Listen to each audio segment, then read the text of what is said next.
If we all had to rate Jason's vocabulary skills, oh no, 1 to 10, a -3. 1 to confuddled, 1 to 10 to -3. I'm just excited about the big breakthrough, the little big breakthrough. Big little breakthroughs. Yeah, exactly. See, you're dyslexic too. Maybe that's my problem. Your thoughts are backwards. I have a old Secret Service badge that I've been using as a bookmark. This sticker I've been using as a bookmark for the White Sands incident. Such an interesting blend of energy you're putting in that book.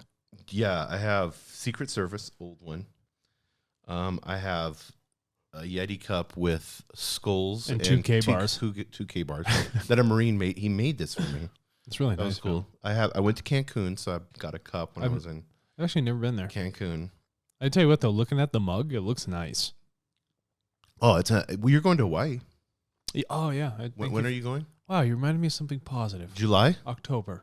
There you go. Thank you. It's perfect weather then. I am very excited. It's right when all the storms hit. Going to Maui. That's fine. No. I don't care. No, there's no. Sweep me away. Just make sure when you go to Maui that you do the whale watching in the small boats. It's so cool. You tell me a giant whale comes up next to me? Mm-hmm. I don't know. Is that there's seasons for them?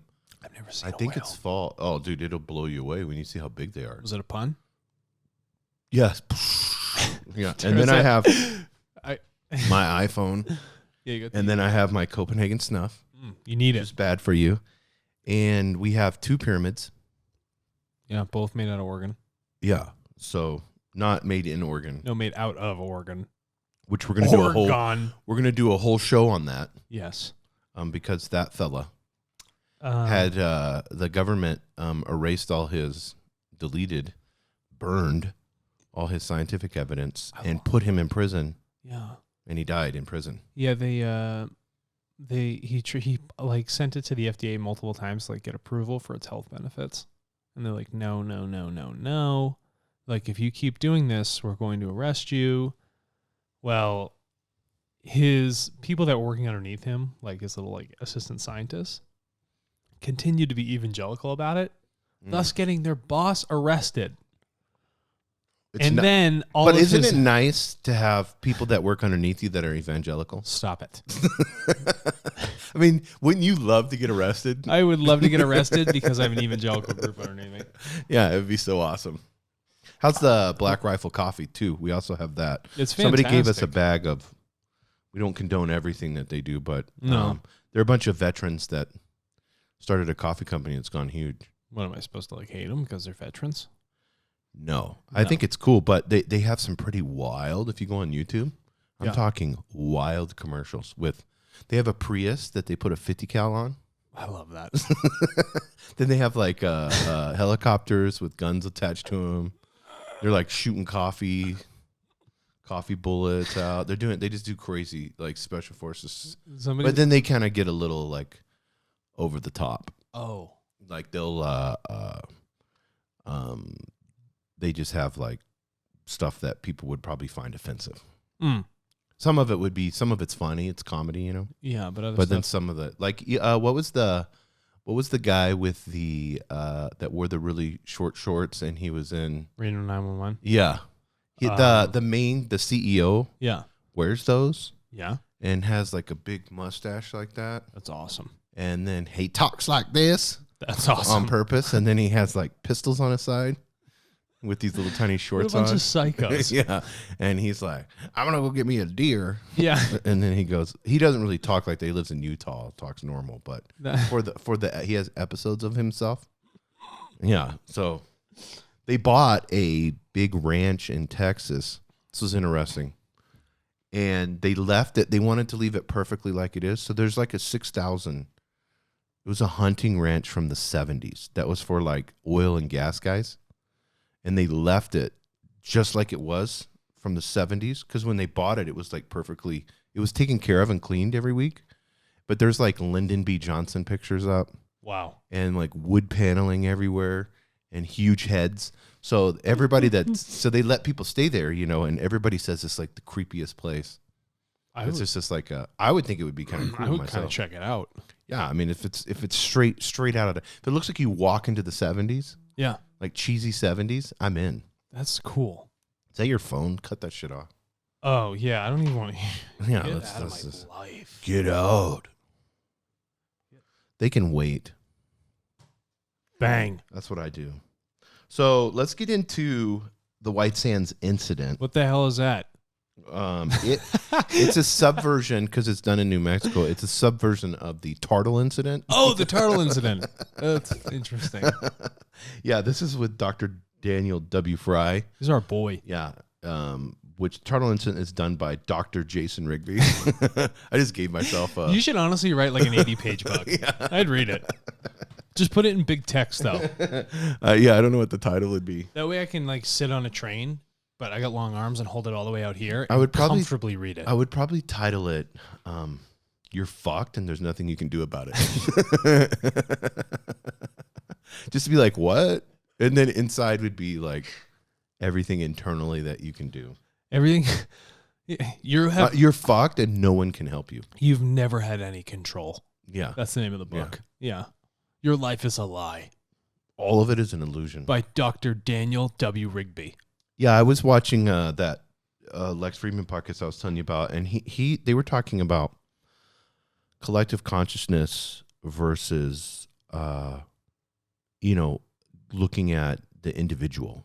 And so you have Sam Harris, who wrote a book against free will here recently. Against? Yeah, but he's like one of the top Buddhist meditation guy. I want to read his book because I think it's I don't think he's against free will. I think he believes that there's a collective consciousness and then that's controlling everything regardless of how we feel. No. It has enough power. The collective conscious has enough power to control us. Okay. So I would love to debate that.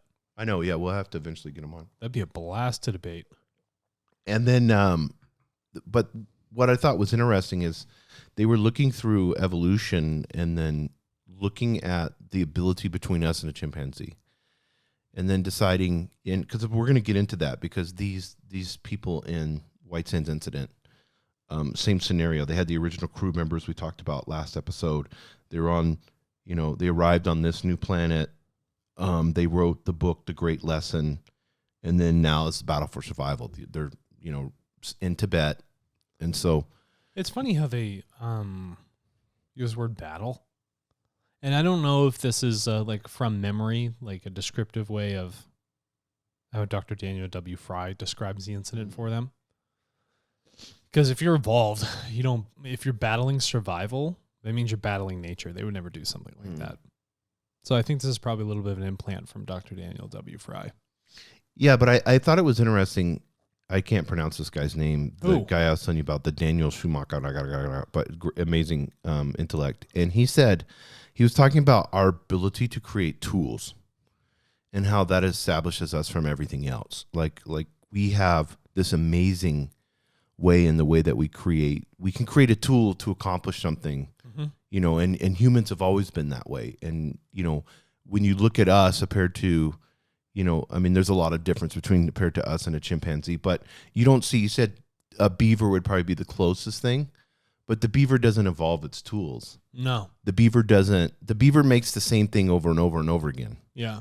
So whereas humans, we take tools and then we innovate on those tools and then we use those tools to make something better, So I used to do some work in a rail yard. I didn't do it. I watch people doing work and I help them do their work efficiently. Because if you're a third-party observer and it's not something you do every day, you can see where the waste is.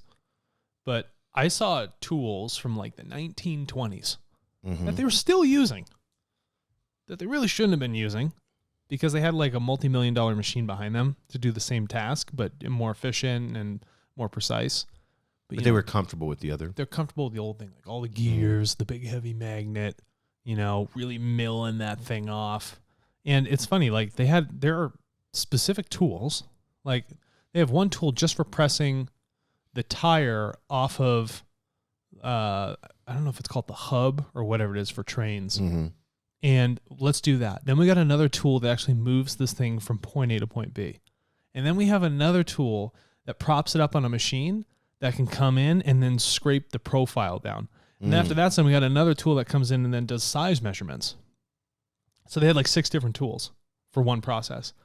And then you see 100 years later, there's this whole machine that does all of that in one shot. It's kind of cool.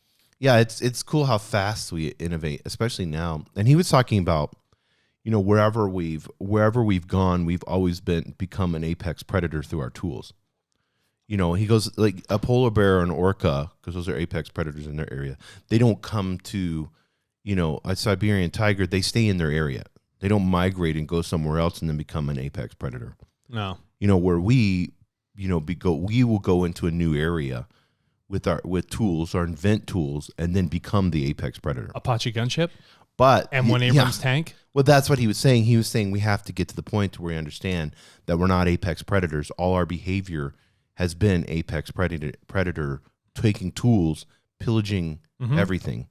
So we have to see that our consciousness and we as humans have evolved to a point to where we need to, in this moment, he's talking about now, where we need to say we have to stop all of this. Like raping the oceans and pillaging the forests, and that there has to be an agreement. Nations have to come together, which he said we did, because it's been 75 years. Because he said, and this was interesting, World War II was the first time humanity ever could hurt itself drastically. Right. Before that, everything was tribal, or you may have a group of people, a kingdom separate. Let's say there's a China and there's a kingdom, and then it implodes, and then the other kingdoms kind of suck it up. But World War II was the first time, that was 75 years ago, that we could destroy mankind or destroy, the earth. And he goes, but we came together. He goes, IMF helped with this behind the scenes, the UN.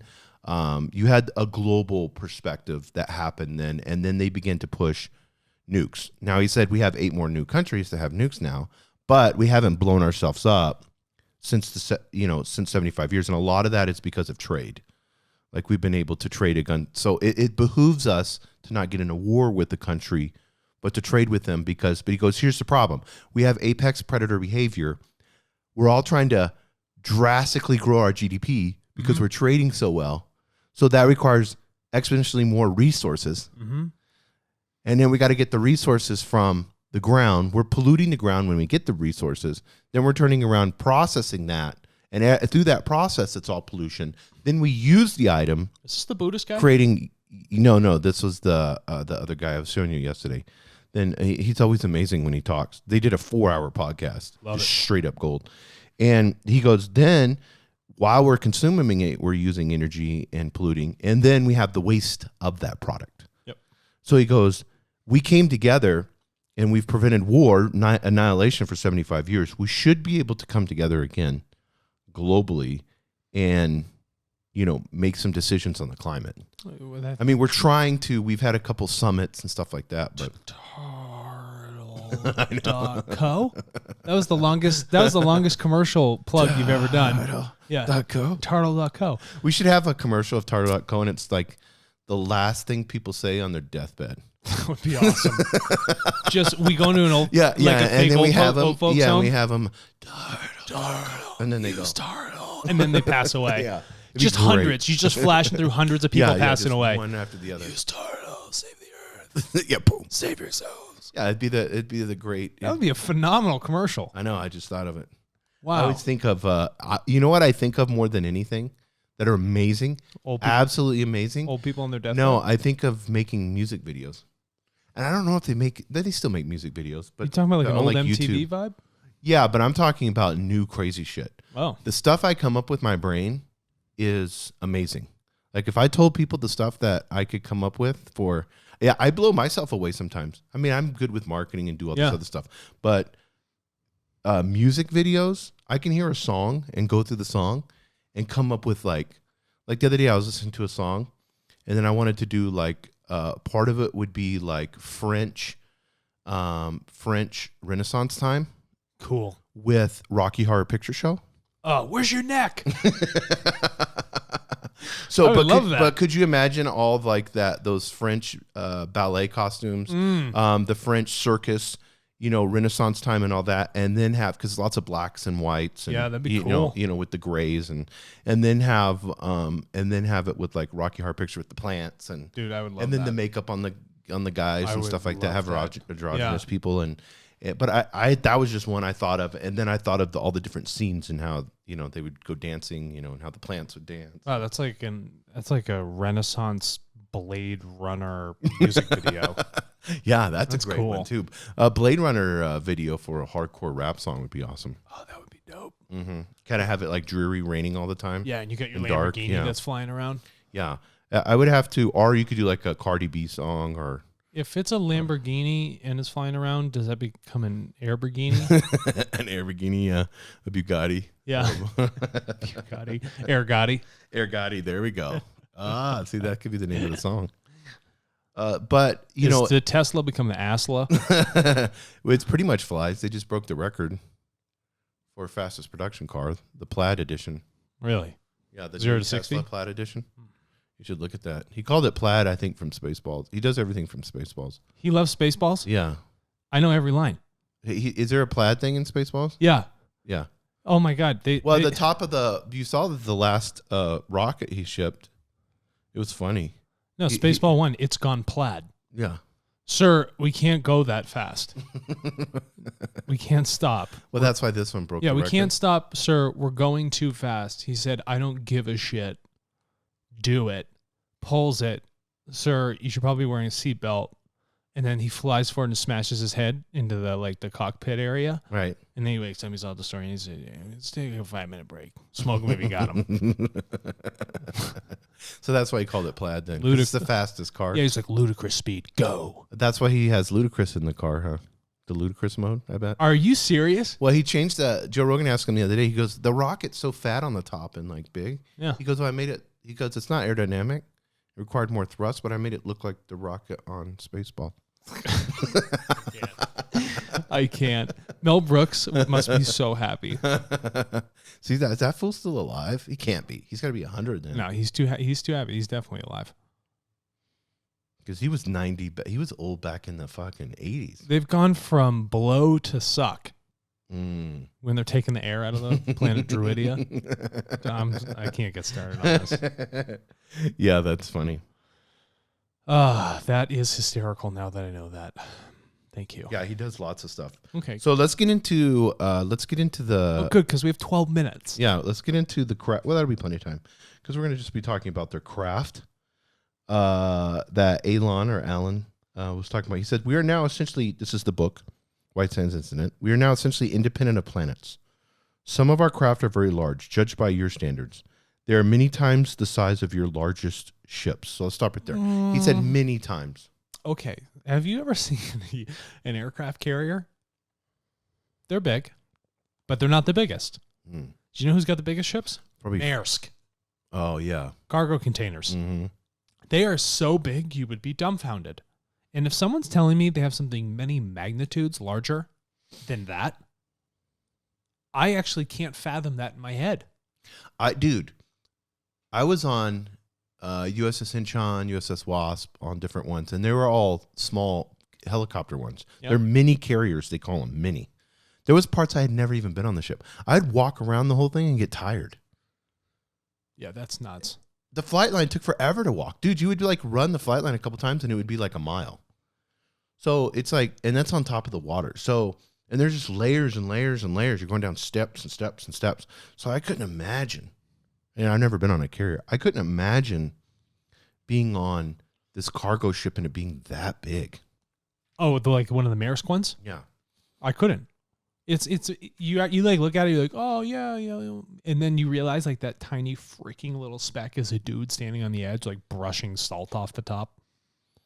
Now consider you've gone, interplanetary, but you don't live on a planet, but you have a ship that moves around.